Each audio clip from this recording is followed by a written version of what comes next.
அழைக்க விரும்புவது இந்த படத்தின் கதாநாயகன் அண்ட் டைரக்டர் சார் ஜெய் சாரை பற்றி நிறைய விஷயங்கள் சொன்னார். பட் எங்களுக்கு தெரிஞ்ச ஜெய் சார் வந்து ஒரு நம்ம வீட்டு பையன், நம்ம வீட்டு அண்ணன், நம்ம தம்பி, அந்த மாதிரி ஒரு ரொம்ப யதார்த்தமாக, ரொம்ப இன்னசென்ட்டாக நம்ம எப்போ இருந்து பார்த்துட்டு இருக்கோமோ இப்போ வரைக்குமே அதை அப்படியே மெயின்டைன் பண்ணக்கூடிய அண்ட் எல்லாருக்கு வீட்லேயுமே ரொம்ப பிடிச்ச ஒரு ஹீரோவாக இருக்கக்கூடிய ஜெய் சார் தான். அவரை ஒரு சில வார்த்தைகள் பேசுமாறு அன்புடன் மேடை கலைகள்.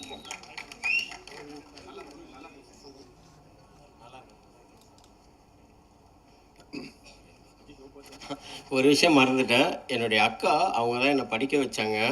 என்னுடைய கஷ்டமான நேரங்கள்லாம் வந்து நான் சின்ன வயசுலேருந்து என்னை வளர்த்தது எங்கள் அக்கா ஆனந்தி. அவங்க இப்போ ஃபாரினில் இருக்காங்க.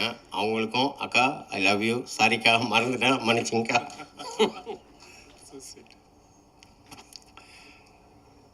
என் நெஞ்சில் குடியிருக்கும் ரொம்ப நாள் ஆசை இந்த மாதிரி ஸ்டேஜில் சொல்லணுன்ட்டு. ஸோ இங்கே வந்திருக்க அனைத்து பெரியவர்களுக்கும், மீடியா நண்பர்கள், பத்திரிகை நண்பர்கள், ஃப்ரெண்ட்ஸ், ஃபேமிலி, அப்புறம் நம்ம celebrities, Murugadoss sir, Sasi sir, Snehan sir, அப்புறம் என்னோடய fight master, editor, music director and cameraman sir, எல்லாருக்குமே ரொம்ப தேங்க்ஸ். ஏன்னா எல்லாருக்குமே இப்போ வந்து பிஸியாக எல்லாருக்குமே ஒர்க் இருக்கும். ஸோ அதெல்லாம் விட்டுட்டு சரி இவங்க கூப்பிட்றாங்களே, சரி போய் பார்ப்போன்னு ஒரு அன்போடு இங்கே வந்திருக்க எல்லாருக்குமே ரொம்ப ரொம்ப நன்றி. அது இந்த டைமை நீங்கள் ஸ்பெண்ட் பண்ணுறது வந்து நான் ரொம்ப ப்ரீஷியஸாக பார்க்குறேன். உண்மையிலே இது ரொம்ப சீரியஸாக ரொம்ப ரொம்ப தேங்க்ஸ். தேங்க்யூ ஸோ மச் இங்கே வந்ததுக்கு. இப்போ இவ்வளோ கேட்டுனதில் நம்ம என்ன பேசணும், இப்போ நம்ம எந்த ஃபங்க்ஷனில் இருக்குன்னே மறந்துட்டேன் நான். ஸோ எனக்கு ஆக்சுவலி வந்து ஜென்ரலாக உங்களுக்கு எந்த டைரக்டர் ரொம்ப பிடிக்கும் அப்படின்னு என் ஃப்ரெண்ட்ஸ் சர்க்கிளில், ஃபேமிலிஸ் எல்லாம் அப்பப்போ கேட்பாங்க. நான் எப்போவுமே சொல்கிற ஒரே பேர் வந்து ஏஆர் முருகதாஸ். எப்போவுமே நான் சொல்லுவேன். கொஞ்ச நாள் போக போக அவங்க என்ன பண்ணாங்கன்னா, சரி வேறு ஏதாச்சும் இவன் பதில் சொல்கிறான்னா பார்க்கலாம்னு சொல்லிட்டு ஆப்ஷன் தரும் அப்படின்னு சொல்லிட்டு Maniratnam sir, Shankar sir, AR Murugadoss sir, யார் உனக்கு பிடிக்கும் அப்படி கேட்டால் அப்படியே நான் ஏஆர் முருகதாஸ் சார் தான் பிடிக்கும் அப்படின்னு சொல்லுவேன்.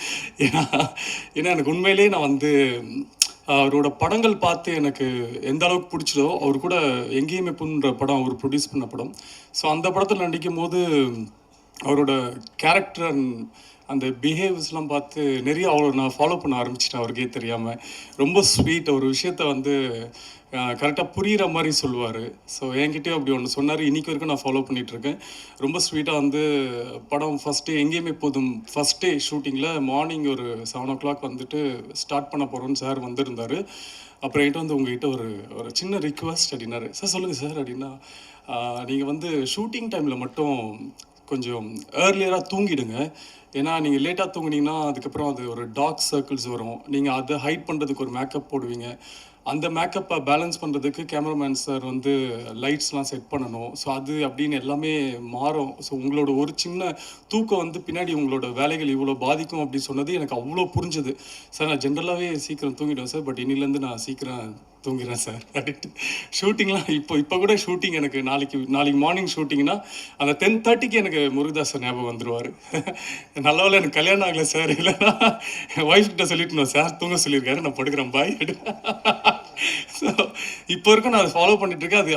அது எனக்கு வந்து ரொம்ப ஹெல்ப்ஃபுல்லாகவே இருக்குது சார். அந்த பழக்கமே வந்து அந்த ஏர்லி ஸ்லீப் அப்படின்ற பழக்கம் நமக்குள்ளே இருக்கும்போது அது 100% மார்னிங் வந்து ஏர்லியராக வேக்கப் பண்ணி ஆகணும். ஸோ அது ரொம்ப பெரிய விஷயம். அது ஃபாலோ பண்ணும்போது அது எல்லாருக்குமே தெரியும். ஸோ அதுக்காக ரொம்ப ரொம்ப தேங்க்ஸ் சார். அன்றை வரமாக பார்த்துக்கிறேன் சார். அப்புறம் இந்த படத்தில் வந்து மியூசிக் டைரக்டர் வந்து ஃபஸ்ட்டு வேற ஒரு மியூசிக் டைரக்டர் பேசிகிட்டு இருந்தாங்க. அதுக்கப்புறம் டிஸ்கஸ் பண்ணி டைரக்டர் சார் வந்து இப்போ மூக்குத்தி அம்மனோட மியூசிக் டைரக்டர் தான் நம்மளுக்கு அப்படின்னாங்க. ஓகே சூப்பருங்க, வெரி நைஸ் அப்படின்னு சொல்லிட்டு ஃபஸ்ட்டு சாங் கம்போஸ் பண்ணிவிட்டு அந்த சாங்கை வந்து கேட்டேன் நான். அதோட ஒரு ஃபஸ்ட்டு ப்ளே பண்ண ஒரு 30 செகண்ட்லேயே தெரிஞ்சிச்சு, ஆஹா மாட்டினார் அவர் நல்ல மியூசிக் டைரக்டர் நம்மக்கிட்ட அப்படின்ட்டு. அக்காடி சாங் தான். அக்காடி சாங் வந்து நீங்கள் ஏர்பாட்ஸில் கேட்கும்போது அவ்வளோ ஒரு குவாலிட்டியாக, அவ்வளோ ஒரு புதுசாக, இது கண்டிப்பாக எல்லாருக்குமே பிடிக்கும் அப்படின்ற மாதிரி இருந்தது. அந்த சிங்கிள் ரிலீஸ் ஆகும்போது அப்படி தான் இருந்தது. டக்குன்னு 1 million 2 million 3 million அப்படியே போயிட்டே இருந்தது. ஸோ அந்தளவுக்கு ஒரு ஒரு டேலண்டட் மியூசிக் டைரக்டர் அண்ட் ரொம்ப நீட் ஒர்க் இருக்கும் அவர்கிட்ட. சேம் எடிட்டரும் அப்படி தான். ஸோ படம் பார்த்துட்டு இது கொஞ்சம் எடிட்டருக்கே ரொம்ப சேலஞ்சிங்கான ஒரு ஃபிலிம் இது. ஸோ அது படம் பார்க்கும்போது உங்களுக்கு தெரியும். அண்ட் முக்கியமாக எல்லாருமே சொல்கிற மாதிரி நம்ம கேமராமேன் ரிச்சர்ஸ் சார் ரொம்ப தேங்க்ஸ் சார். ரொம்ப தேங்க்ஸ். உங்கள் நிலைமை நினச்சா எனக்கு உண்மையிலே கஷ்டமாக இருக்குது சார். நான் அப்பப்போ ஷூட்டிங்கில் கூட நம்மள 9 to 6 தான் ஷூட்டிங் அப்படின்னு கூப்பிடுவாங்க. ஓகே அப்படின்னு சொல்லிட்டு மார்னிங் 8 o'clock போயிட்டு ஓகே ரெடி ஆகிட்டு 6 o'clock அந்த 5:30 சொல்லுவாங்க, டார்லிங் அந்த சன்செட்டில் இப்படி ஒரு ஷாட் இருந்தால் நல்லா இருக்குமே அப்படின்னு சொல்லி ஷார்ட். அப்புறம் பார்த்தா ஷார்ட்டாகவே இருக்குது அது ஒரு சீன். அது நைட் 10 மணி தான் முடியும் அப்படி எனக்கு தெரியறதுக்கே 7 மணி ஆகும். ஸோ அதெல்லாம் நான் முடிச்சுட்டு நான் கிளம்பி வீட்டுக்கு போகும்போது சார் முடிஞ்சிச்சா ஷூட்டிங் பேக்கப் ஆயிடுச்சான்னு கேட்டால் இல்லை அவங்க வேறு லொக்கேஷனுக்கு போயிருக்காங்க, வேறு ஏதோ ஷூட் பண்ண போயிருக்காங்க. நைட்டு 12 மணி 1 மணி வரைக்கும் ஷூட் முடிச்சுட்டு திரும்ப மார்னிங் 7 o'clock வந்துடுவாங்க. ஸோ அந்தளவுக்கு ஒரு டெடிகேஷன் கேமராமேன் சார் வந்து நான் பார்த்துருக்கேன். நிறைய பேர்கிட்ட ஒர்க் பண்ணிக்கும். சார் வந்து ரொம்ப ஃபாஸ்ட். அண்ட் எனக்கு அவர் ஒர்க் பண்ணுறாருன்னு தெரிஞ்ச உடனே ரொம்ப சந்தோஷமாக இருந்தது. ஏன்னா அப்போ தான் ரீசெண்டாக மாநாடு படம் வந்தது. சார் தான் மாநாடு படத்தோட கேமராமேன். ஸோ அந்த படம் பார்க்கும்போதே தெரியும் அதுவுமே ஒரு கேமராமேன் அண்ட் எடிட்டருக்கு ரொம்ப சேலஞ்சிங்கான ஒரு படம் தான். ஸோ சார் தான் பண்ணுறாரா வாவ் அப்படின்ட்டு எனக்கு ரொம்ப சந்தோஷமாக இருந்தது. ஸோ அது நினச்ச மாதிரியே அந்த அந்த ஃப்ரேம்ஸ் அந்த குவாலிட்டி எல்லாமே வந்து நினச்சிட விட ரொம்ப அதிகமாக நல்லா இருந்தது sir. Thank you so much sir. நான் அதை வந்து மறக்கவே மாட்டேன்.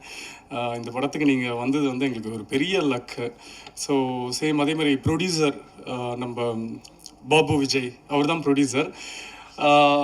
ஒரு ப்ரொடியூசர் கூட வந்து எல்லாரோட ப்ரொடியூசரோட கஷ்டம் வந்து எனக்கு தெரியும். பட் வந்து அவ்வளோ க்ளோஸராக நம்ம பார்த்துருக்க மாட்டோம். ஏன்னா அந்த ப்ரொடியூசருக்கும் ஒரு ஹீரோ ஆக்டருக்குலாம் வந்து ஒரு சின்ன டிஸ்டன்ஸ் இருக்கும். அவங்க எங்கேருந்து பணம் வாங்குறாங்க, அதுக்கு என்ன இன்ட்ரெஸ்ட் பே பண்ணுறாங்க, இது எதுவுமே எந்த ஆக்டருக்குமே தெரியாது. ஸோ அதெல்லாம் தாண்டி இந்த ப்ரொடியூசர்கிட்ட நான் வந்து ஒர்க் பண்ணும்போது எனக்கு ஒரு 10வது நாள் ஷூட்டிங் எனக்கு எப்படி ஆயிடுச்சுன்னா, என்ன 2 நிமிஷம் சும்மா இருக்கீங்க, டக்குன்னு இது கொளுத்துற ஷாட் எடுத்துடலாமா அப்படின்னு நான் கேட்டோன்னே இவங்க என்ன ஷாக்காக பார்க்க ஆரம்பிச்சிட்டாங்க. ஸோ அந்த அளவுக்கு ஒரு ப்ரொடியூசர்னா இவ்வளோ கஷ்டங்கள் இருக்குது அப்படின்றதே எனக்கு இந்த படத்துல தான் ரொம்ப க்ளோஸராக தெரிஞ்சுது. ஸோ ஒரு பியூட்டிஃபுல் ப்ரொடியூசர் நம்மளுக்கு கிடச்சிருக்காரு.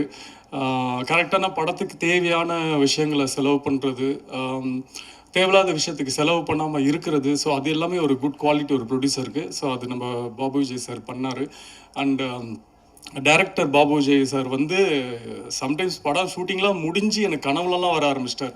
சார் டார்லிங் ரெடி டார்லிங் அப்படின்னு. ஓ வீட்டில் இருக்குமா, ஓகே ஓகே அப்படின்ட்டு அந்த அளவுக்கு எப்படின்னா நம்மளை வந்து டயர்டே ஆக்க மாட்டார். நம்மளுக்கு வீட்டுக்கு போனால் தான் தெரியும் பயங்கரமாக உடம்புலாம் வலிக்குது, என்ன அப்படி பண்ணோம் இன்னைக்கு அப்படின்னா அவ்வளோ சீன்ஸ் நடிச்சிருப்போம். ஒரு நாள்லேயே ஒரு 150 சீன், படத்துலேயே 60 சீன் தானே பாருங்க அப்படின்ற மாதிரி எடுத்துகிட்டே இருப்பார். நம்மளுக்கு டயர்டே ஆகாது. ஆனால் ரொம்ப இன்ட்ரெஸ்டடாக நம்மளை அந்த ஒரு பவருக்குள்ளே கொண்டு வந்து வேலையை வந்து கரெக்டாக அவருக்கு வேலையை வாங்க தெரியும். அதே மாதிரி ஏதாச்சும் சின்ன சின்ன சஜஷன் சொன்னால் கூட வந்து அது ரொம்ப அழகாக எடுத்துக்க மாட்டார். இல்லை நான் சொன்னதே நல்லா இருக்கு அதே பண்ணலாமே அப்படின்னு சொல்லுவார்.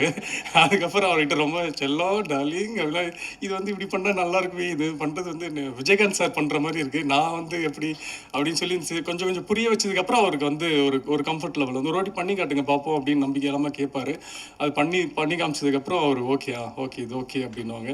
ஸோ அவர் அதே மாதிரி தான் அவர் வந்து ஃபஸ்ட்டு என்கிட்ட வந்து கதை சொல்கிறதுக்கு முன்னாடி எனக்கு ஒரு பல ஃபோன் கால்கள், எங்கேயுமே புதும் டைரக்டர் சரவணன் கால் பண்ணார், தனஞ்சயன் சார் கால் பண்ணாங்க. அப்புறம் நிறைய பேர் எனக்கு கால் பண்ணி இந்த மாதிரி இப்போ யாருப்பா அந்த பாபு விஜய் அப்படின்னு.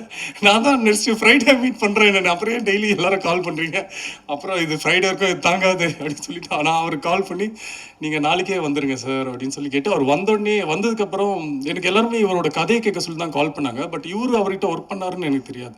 அவர் வந்தோடனே யார்கிட்ட ஒர்க் பண்ணிங்கன்னா ஏஆர் முருகதாஸ் சார்கிட்ட தான் ஒர்க் பண்ணேன்னா நம்ம படம் பண்ணலாங்க ஓகேங்க அப்படின்ட்டு. ஏன்னா சார்கிட்ட இருந்து வராங்கன்னா அவங்க வந்து கண்டிப்பாக ஒரு பெரிய ஒரு குவாலிட்டி இருக்கும் அவங்ககிட்ட. ஒரு ஒன்லி சினிமா தான் பேசுவாங்க. நம்ம எங்கேயுமே புதும் சரவணன் சாராக இருந்தாலும் அது சார்கிட்டேருந்து நம்ம பாபு விஜய் வந்தாலுமே அந்த சினிமாவோட அந்த பேஷன் வந்து அவங்ககிட்ட பார்க்கலாம். அது நிறைய நம்மளும் லேர்ன் பண்ணிக்கலாம். இப்போ சாரோட படத்தில் போய் ஒர்க் பண்ணி லேர்ன் பண்ண முடியாததெல்லாம் அவங்களோட அசிஸ்டன்ட் படத்தில் ஒர்க் பண்ணால் லேர்ன் பண்ணிக்கலாம். ஏன்னா ஆல்மோஸ்ட் அவங்களோட பேட்டர்னில் தான் இருப்பாங்க. ஸோ எனக்கு கதை சொன்ன உடனே ரொம்ப பிடிச்சது. அண்ட் அவர் ஒரு நம்பர் ஆஃப் டேட்ஸ் சொன்னார். அதோட ரொம்ப ஏர்லியாக தான் படம் முடித்தாங்க. படம் வந்து ஒரு ஃபர்ஸ்ட் ஆஃப்லாம் வந்து இப்போ எல்லோரும் சொன்னாங்க படத்தில் நிறைய நம்ம மாண்புமிகு தமிழக முதலமைச்சர் விஜய் அண்ணனோட சாயல் இருந்தது அப்படின்ட்டு. அதுக்கு காரணம் என்னென்னா நான் படத்தில் வந்து அவரோட ஃபேன் ஆக்சுவலி. ஸோ அவரோட ஃபேனாக நான் படத்தில் இருப்பேன். ஸோ அதனால் அந்த ஃபர்ஸ்ட் ஹாஃபில் கொஞ்சம் அவரை பேஸ் பண்ண சில சீன்ஸ்லாம் வந்து இருக்கும். அவரை மாதிரியே கொஞ்சம் பாடி லாங்குவேஜ் பண்ணுறது, அவர் மாதிரி டைலாக் பேசுகிறது அதெல்லாம் இருக்கும். பட் செகண்ட் ஹாஃபில் கதைக்குள்ளே போகிற மாதிரி ஒரு இம்பேக்டாக இருக்கிற மாதிரி ஒரு ஸ்க்ரீன் ப்ளே இருக்கும். பட் இது செகண்ட் ஹாஃபே ஒரு பெரிய ஒரு சேலஞ்சிங், ஒரு ஃபஸ்ட்டு டைரக்டருக்கு ஒரு பெரிய சேலஞ்சிங் ஸ்கிரிப்ட் தான். ஏன்னா இது வந்து லைக் ஒரு எக்ஸ்பெரிமெண்ட் மாதிரி தான். அவர் நினச்சாருன்னா ஈஸியாக ஒரு கமர்ஷியலாக ஒரு செகண்ட் ஹாஃபில் அது கொண்டு போயிருக்கலாம். பட் அவர் எந்த இடத்துலையுமே அதை விடலை. நான் கூட ஒரு இன்ட்ரோல் பேக்கில் கூட நீங்கள் ட்ரெய்லரில் பார்த்த டைலாக் கூட நான் கேட்டிருந்தேன், இது இன்ட்ரோலில் இருந்தால் நல்லா இருக்குமேன்ட்டு. பட் அதுக்குமே அழகான ரீசன்ஸ்லாம் வச்சுருந்தார். இல்லை இப்படி வந்தால் ஹீரோயிசமாக போகணும் செகண்ட் ஹாஃபில், நம்ம கதை அப்படி பேஸ் பண்ணி இல்லை. ஸோ அப்படின்னு சொல்லி படத்துக்கு என்ன வேணுமோ, ஒரு ஹீரோக்குன்ட்டு ஒரு இம்பார்ட்டன்ஸ் மூவியில் இல்லாமல் அந்த கதைக்குன்னு ஒரு இம்பார்ட்டன்ஸோட ப்ளஸ் ஹீரோவை மாசாக எப்படி காட்டுறதுன்னு அந்த அளவுக்கு ஒரு பேக்கேஜாக அவர்கிட்ட இந்த படத்தை எடுத்திருந்தார். ஸோ எல்லாருமே படத்தை வந்து நீங்கள் தேட்டரில் பாருங்கள். நீங்கள் தேட்டரில் பார்த்தீங்கன்னா கண்டிப்பாக என்ஜாய் பண்ணுவீங்கன்ட்டு நான் நம்புகிறேன். அவ்வளோதான்ல. இல்லை இப்போலாம் எது பேசினாலும் பயமாக இருக்குது மார்க் பண்ணி. ஸோ ரொம்ப சந்தோஷம். இந்த படம் மாதிரி தான், நம்ம படத்தோட ட்ரையல் மாதிரி தான் சற்றென்று மாறுது வானிலை. நம்ம இங்கேயே இப்போ ஒரு பெரிய வானிலை மாற்றம் வந்திருக்கு. இந்த மாற்றம் வந்து இதுக்கப்புறம் எப்பவுமே மாறாது அப்படின்னு நான் நம்பிக்கையாக இருக்கேன். உங்களுக்கெல்லாம் பிடிச்ச ஒரு கிளைமேட்டாக தான் இனிமேல் இருக்கும் தமிழ்நாடு. ஸோ ரொம்ப தேங்க்ஸ். எல்லாருமே இந்த படத்தை வந்து தேட்டரில் வந்து பாருங்கள். இங்கே வந்த எல்லாருக்குமே ரொம்ப ரொம்ப நன்றி. Thank you so much. Thank you. Thank you Jai sir. And இந்த நேரத்தில் நம்மளுடைய படத்தில் அசோசியேட் ஆன அனைவருக்கும் எங்களுடைய வாழ்த்துக்கள். அண்ட் இன்னைக்கு நம்மளுடைய அழைப்பை ஏற்ற வாழ்த்த வந்த நிறைய பேர் இங்கே வந்திருக்கீங்க. உங்களுக்கு நம்மளுடைய மனமார்ந்த நன்றிகள். அண்ட் பத்திரிகை துறை நண்பர்கள், மீடியா நண்பர்கள், யூடியூப் நண்பர்கள் சேர்க்கணுமோ சேருங்க. ஏன்னா வந்து பாவம் எங்களுடைய டைரக்டர்